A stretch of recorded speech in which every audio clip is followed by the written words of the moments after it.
All right, so we're going to go ahead and cover most of Chapter 6, if not all of it. We'll see what we can do in this particular lecture here.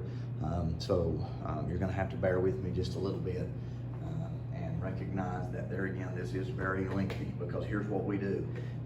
We are covering the Albany Plan of Union as we mobilize, you would say, for the war effort with the French and Indian. We're going to talk about the French and Indian War as well as the results of it. And if we can get all of that within this set of notes, that's really that much the better as far as pace is concerned. So be ready for lengthy notes covering a lot of content here. And the majority, of course, is the French and Indian War. But anyway, here is how we start to establish a clash of empires. There is going to be 4 major wars that's going to take place. American colonies will provide support. Primary players, England, France, and Spain. Some of your secondary players, the various Indian tribes. France does not win any of these 4 wars. The first, of course, is King William's War that you see here from 1689 to 1697. What's going to take place here is the English colonists will fight the French Coeur d'Ivoire and their Indian allies. Neither side considered America important enough to waste real troops on.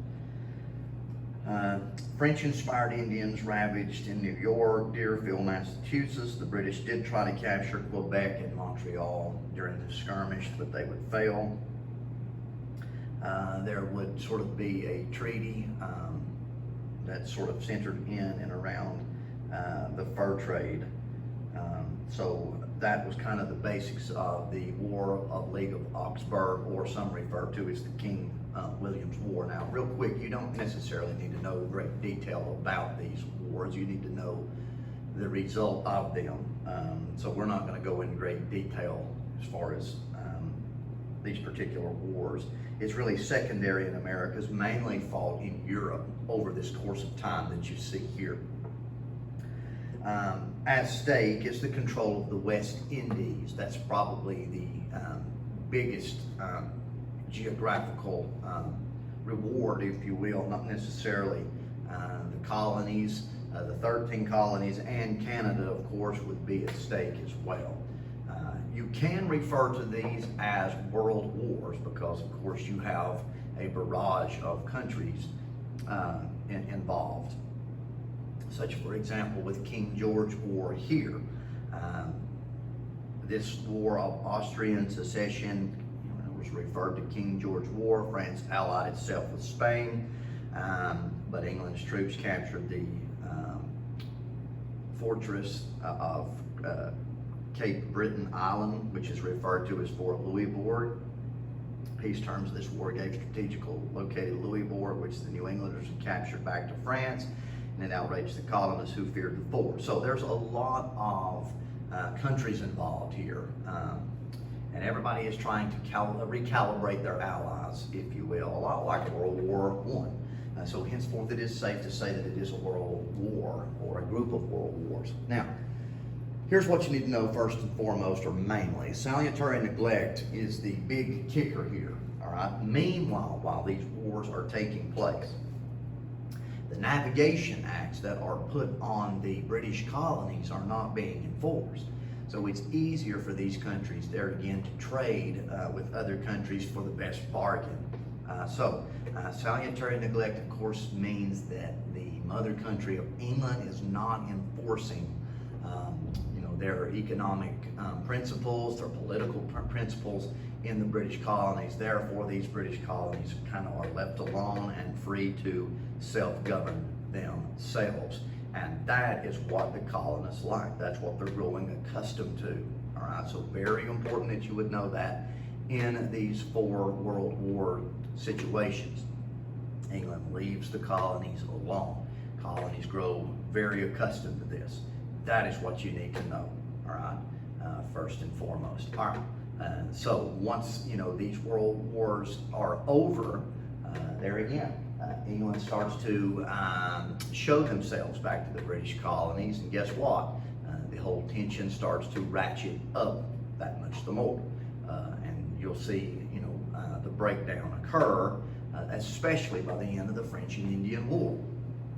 All right, so what's happening next? All right, the British colonies. All right, and when we say British colonies, we're referring to the American colonies, because they're not technically American colonies yet. They're still under the subject of Britain.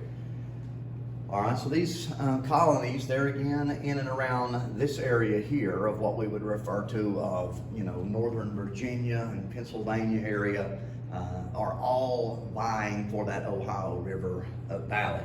There again, it's vital to France, and Britain has plans for it. They want to encroach on it. So the Ohio Valley became a battleground among the Spanish, British, and the French. All right, why? Because it's lush, fertile, and very good land. Your waterways are extremely resourceful. So in 1754, Have your attention, please. They're going to be spraying outside and around the walking trail this morning, so ask that no one be on that trail until after lunch today. Thank you. In 1754, the governor of Virginia will send 21-year-old George Washington, really for the most part a greenhorn when it comes to military ways. This, of course, is his experience or his training ground for the American War of Independence. And by the time we reach there, Washington is a force to be reckoned with. But currently, where we are in American history, he is very youthful and he is very inexperienced. One thing that will be placed upon Washington would be this situation. Can I have your attention?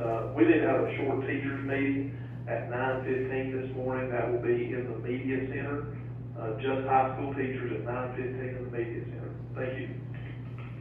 Okay, so what's going to happen here is Officer Joseph Jumonville is going to be killed. Now, what's going to happen? Washington and his Native American allies are going to, what you would say, sneak up on Jumonville in and around the Pennsylvania area. And there's really basically a bluff that Washington is going to look down into Jumonville's French troops. And Washington always said that his men were provoked, therefore they fired on them and killed those men. And another source says that Washington and his troops just sprang up and there again just assassinated basically all of Jumonville troops as well as Jumonville himself. So there again, most people believe the latter, being that Washington's position, firing down. So anyhow, no one really knows for sure, but if you go to Pennsylvania, you can view where that took place, and Washington was looking straight down at Jumonville, and in an attack, Jumonville had zero chance to be able to, get out of that particular situation. So really, that is the beginnings of the French and Indian War. Washington taking it upon himself and taking it to Jumonville. Just keep that in mind. Later, the French would return and surround Washington's hastily constructed Fort Necessity that you see here. All right, and here's what you need to know about the French and Indian War. It is a strategy of who is going to take whose fort. All right, that's kind of the way that this war will be fought. All right, it's going to be like a chess game as far as taking strategic locations. That's the way, of course, that it unfolded. However, the French will return and surround Washington's hastily constructed Fort Necessity, fought Indian-style hiding and guerrilla fighting, and after a 10-hour siege would make George Washington surrender at Fort Necessity. So, of course, the French will get their revenge as far as what took place with Jumonville and his death. And here is the surrender agreement that you see here. Okay, there again, just sort of record it there for, you know, if you want to view it or read it, whatever you want to do. All right, this brings us now to an all-scale situation here that's going to take place between the British and the French here. The British officials worry of larger scale attacks.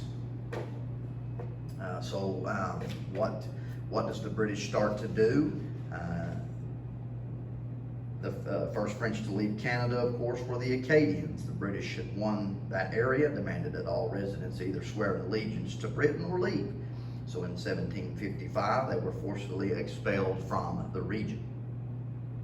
The Acadians fled far south to the French colony of Louisiana, where they settled among sleepy bayous, planted sugar cane, sweet potatoes, and practiced Roman Catholicism.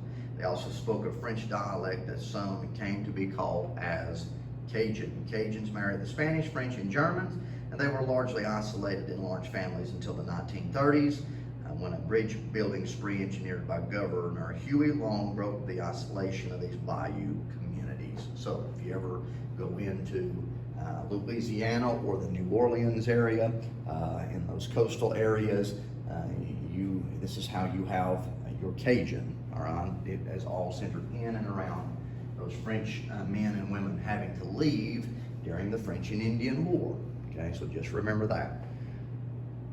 All right, so the French and Indian War, or 7 Years' War, only war of the 4 major wars we've already looked at in the American colonies.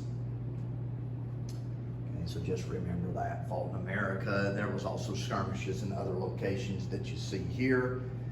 They're again turning out to be England, British colonies, Prussia versus France, Spain, Austria, and Russia. William Pitt will eventually get involved in the French and Indian War, and he will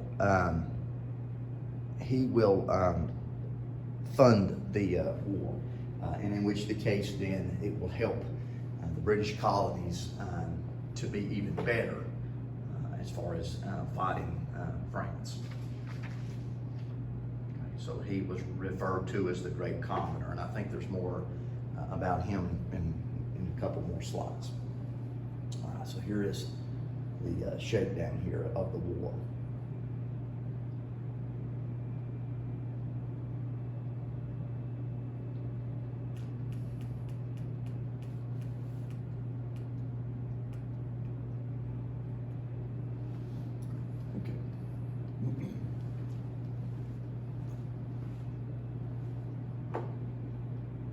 All right, so Benjamin Franklin there again is really going to encourage the British colonies here. This is our first political cartoon, first sort of propagation that's going to be used to try to encourage the colonies for unitement. It is likely that you're going to see that particular political piece on a document-based question. I would say that the likelihood is very high, more times than not, that you see that.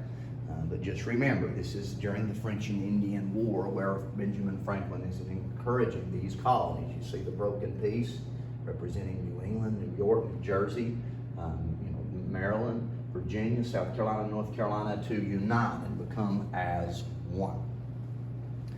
So this is really the first time as British colonies, and everybody's sort of done their own thing during this time, but this is the first time that we see the idea or an encouragement for sort of a banding together. And really what he's trying to do here is he's trying to rally everyone to support his Albany Plan of Union, Albany Congress. All right, so this was his propaganda for that. Please remember that. His join or die was to try to sway public opinion to support the Albany Plan of Union. And that will lead us to the next note. Now, what we're going to do here is we're going to switch gears. All right, we're going to, if you want to write that down, that's fine, you can, but we have greater information on the whiteboard over here. So I'm going to move us over here. Okay, and I'm going to try to get this thing centered up. All right, pay no attention right now to the French and Indian War notes. I'm just trying to get on the Albany Plan of Union, which it looks like everybody can see that pretty well, except for Sarah Gibby. But anyway, the Albany Plan of Union in 1754. here's what you need to know. It put in motion a unified government. Make sure you write that down. All right, all of this is led by Benjamin Franklin. Now, there's several motives behind the Albany Plan of Union. All right, first of all, 7 representatives would meet in Albany, New York. Benjamin Franklin is going to encourage unity. Now, that's not going to be very realistic because there's jealousy and tradition amongst the colonies, and so it really was a failed attempt to be able to rally all the colonies together. Now, one of the reasons why that they wanted to rally the colonies together was to win the Iroquois loyalty. All right, the Iroquois Confederacy consisted of about 6 tribes, and so therefore they wanted to be able to show them that they were united to get them out of their neutral position. All right, they're hoping that the Iroquois then would side with Britain and the British colonies. All right, here are your requests that you see here. Now, make sure you write this down. President was, of course, appointed by Great Britain. So this was Benjamin Franklin's plan. All right, let the president, let he or that executive be appointed by Great Britain. Okay. Now, however, the Grand Council, your legislative body, so to speak, would be elected by the colonists. All right, the plan is sent to the colonies. The colonies say no. This, if we allow a president to be appointed by Great Britain, is always going to be tyrannical in our colonies, and we don't want to do that. All right. The plan never even reached the king's desk to even make a decision. They had already made the decision up and said, no way will we support that, to give the Grand Council the ability to be elected by the colonists, because so nobody was on board with that. All right, you do need to know that it established a precedent for later meetings. Very important. All right, you're eventually going to have your Continental Congress. You're going to have your Committee of Correspondence. All right, when the American Revolution takes place. So this is really laying the foundation for colonial unitement, and that's what you really, really need to see here. Should have Great Britain accepted these terms? Absolutely. All right, it was, of course, a failure, but it was a big failure for Great Britain that you see here, and make sure you write this down to the right. Had Great Britain agreed to this, it would have put the fire out on the rebellion, because Great Britain and the colonies are agreeing to terms. We get to select the president, but you get to select Congress. Colonies are on board with it. Great Britain's on board with it. There would be less likely of an American revolution, at least would prolong it anyway. Let's put it that way. But it would have probably made progressive steps to put out a rebellion that's going to transpire in the next chapter. Britain could have controlled or continued to control colonies with colonial approval. So they would have been probably able to keep the British flag in the British colonies much longer if they would have agreed to the terms of that. So it was a tremendous failure for Great Britain. They should have took the advantage of that, but as a result of that, they really messed up there. So it is very important that you're able to see why Great Britain failed for not taking the Albany Plan of Union. Now, as chapters progress and as American history progresses, during the American Revolution, there is a guy by the name of Joe Galloway is going to propose the same idea that Benjamin Franklin proposed in 1754. All right, but the colonists are, of course, by then, during the American Revolution, ready to leave. And so he says, well, let's do it like this. Let's let the president be appointed. It's the same thing, but by then it's too late. Everybody's mindset is in revolution, and it is a tremendous failure. All right, so very important that you see that information. Okay, too late. So the Albany Plan of Union could have worked for Britain if they would have accepted it, but they lost their chance to continue to control the British colonies. Right? Very important information about the Albany Plan of Union. Make sure you write all that down, because those are excellent writing points. We're moving back over now to, let's see where we are. we're gonna move back over to the smart board. I know it's kind of like, you know, musical chairs here just a little bit, but just doing the best I can to give you greater detail and notes. All right, so the big issue here is, can we get the Iroquois, you know, on board? There's going to be several American Indian visits as far as the Pennsylvania Assembly. You see several Indian concerns that you hear, and they lean towards working with the British to resolve issues. So of course Britain wants to be able to get the Iroquois on board with that, all right? But they're going to have to work and iron some things out. We're moving on here.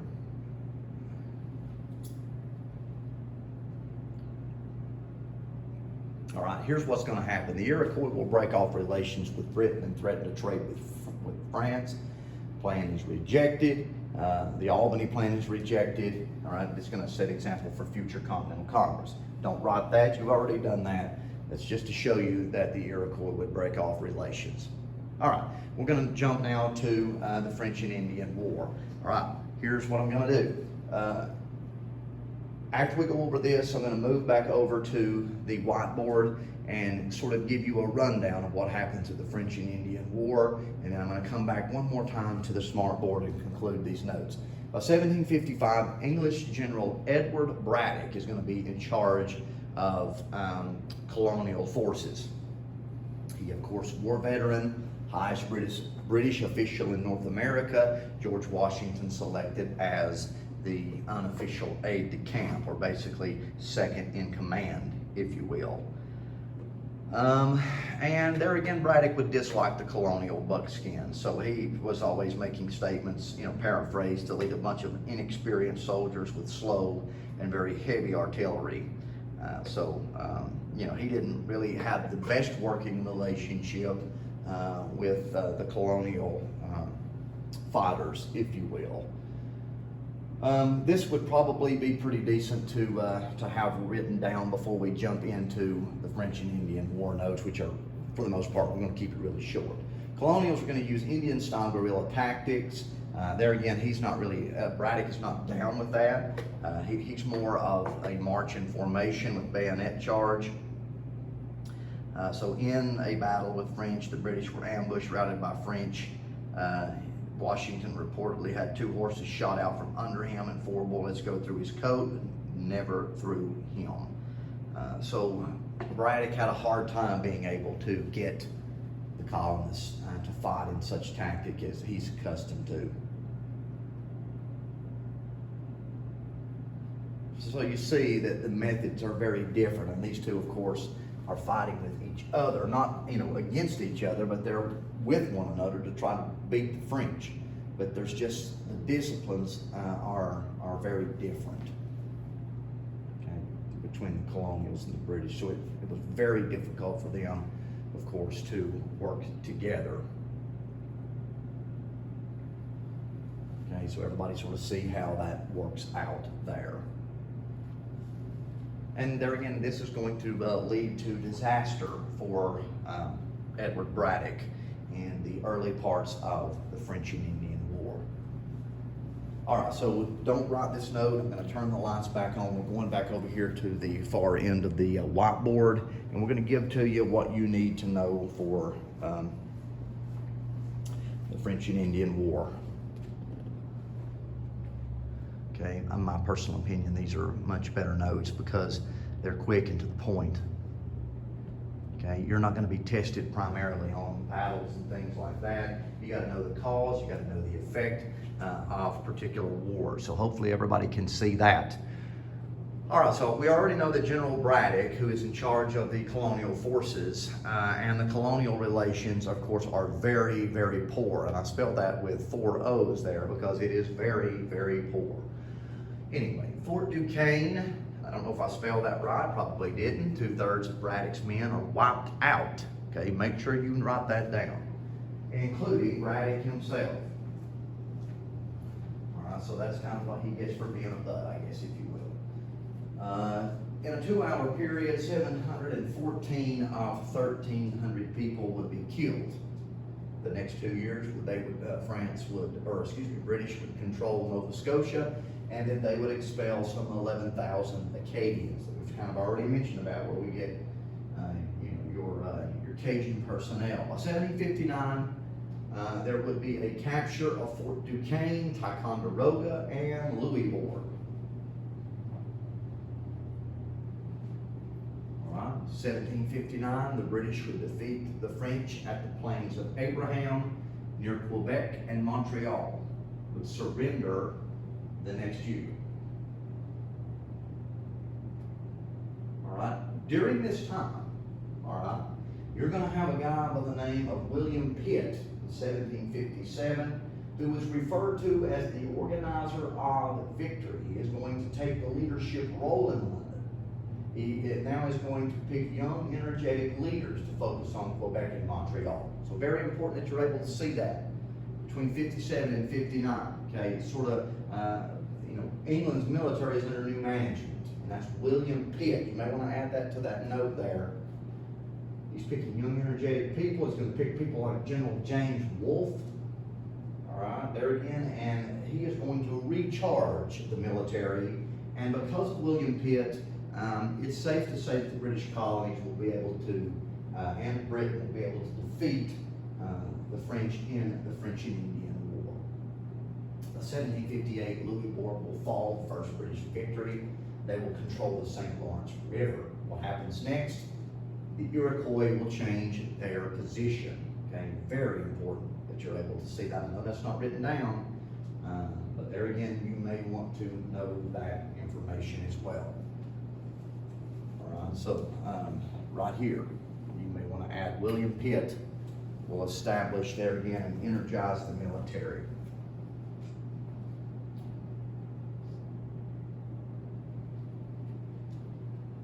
Okay, so there again, by 1759, there's the fall of Quebec. By 1760, Montreal, that you see here, will now surrender. All right, so this leads us up to the war ending with the Treaty of Paris in 1763. Okay, Britain will obtain Canada and Florida. Yay, Disneyland, no, only yellow fever at this particular time. So Florida is not, the tourist attraction, if you will. Not yet, anyway. France will get Guadeloupe, Martinique, and the Caribbean Sugar Islands, and France is like, okay, well, we'll take that. Why? Because it's much more valuable. You can't grow sugar in Canada, so France is like, okay, we'll take that. That's profitability for us. The Native American is the biggest loser. Why? Because Britain is still encroaching the heck out of them. Okay. So that is sort of your who gets what when it comes to the conclusion of the French and Indian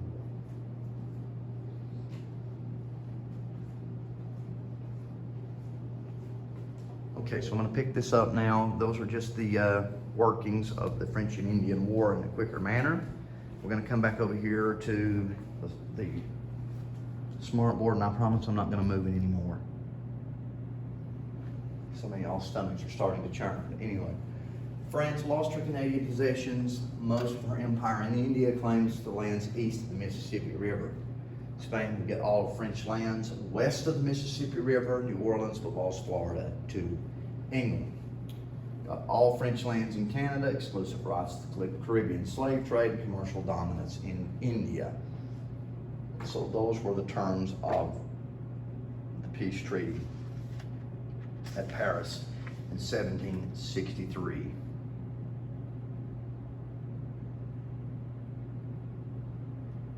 All right, so now it is vastly different. All right, from 1754, your New France, of course, is here. Spain is here. But at the conclusion of the French and Indian War in 1763, look, of course, what you have. New Spain, you've got English. New France, of course, is no more. So it really stinks to lose. Effects of the war on Britain. Number one, it increased her colonial empire in the Americas. Of course, now they have geographical expansion. It is greatly going to enlarge England's debt, and that's going to be a big issue right there. And this is going to break down the relations that much the more with the British colonies. Because guess what England's gonna do? We got war debt, and guess who's gonna have to pay it? Number 3, Britain's contempt for the colonials created bitter feelings. Okay, therefore, England felt that a major reorganization of her American empire was necessary.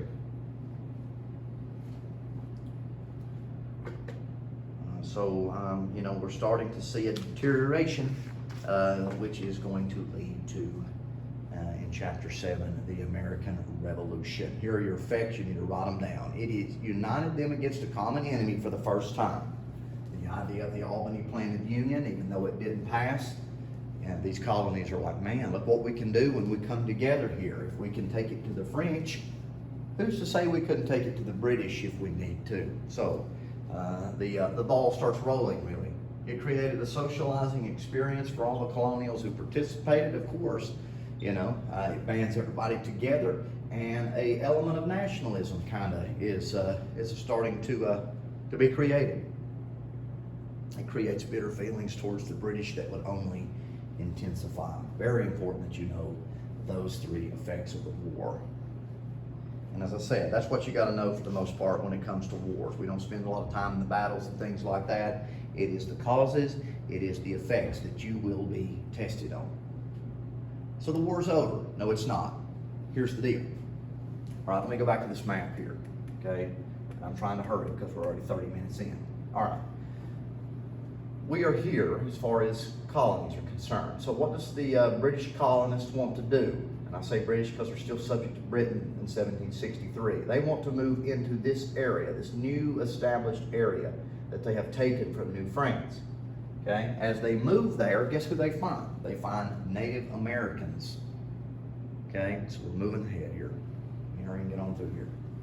All right, so they start to find all of these American Indians and their tribes in this western land, if you will. We'll call it western land. So what happens? In 1763, Ottawa Chief Pontiac led a few French allied tribes in a brief but bloody campaign through Ohio Valley. But the whites quickly and cruelly retaliated after being caught off guard. One commander ordered blankets infected with smallpox to be distributed. The violence convinced whites to station troops along the frontier. So the whole idea here with these American Indian attacks was to intimidate colonists and keep them from encroaching on their land. All right, so there again, this small-scale skirmish or uprising by these American Indians, Britain is starting to take notice. So what do? Oh boy, they're going to establish a proclamation line, okay, referred to as the Proclamation of 1763. Here's what Britain says to the colonists, bear in mind, who helped them win the French and Indian War. They say you cannot cross the Appalachian Mountains in order to continue to have good relationships with the American Indians in this area. You're not going to be allowed to move past this line. And so the colonists are like, what? Prohibiting any settlement in the area beyond the Appalachians. The colonists are like, we just helped you win the French and Indian War, and we want to be able to move westward and be able to settle, to be able to, inhabit, organize these particular areas, develop these areas. We helped you fight that. We helped you win that. And now you're telling us we can't do that. What happens to the relationship between the colonists and Britain? It's going south in a hurry. All right, here's what you need to know. The Proclamation of 1763 is one of the key factors that start the American Revolution. Very important that you're able to see that. All right, the conclusion of the French and Indian Proclamation of 63 will set the tone for the American Revolution. Colonials thought now free to cross Appalachians. Americans would feel betrayed, defy the proclamation. We want a sense of destiny, and it sets the stage for conflict. Okay, it's the impact. Make sure you write that down. Make sure you know that. And that is all the notes for this particular chapter. It was 34 minutes long, but you you are done with chapter 6. Have a great day.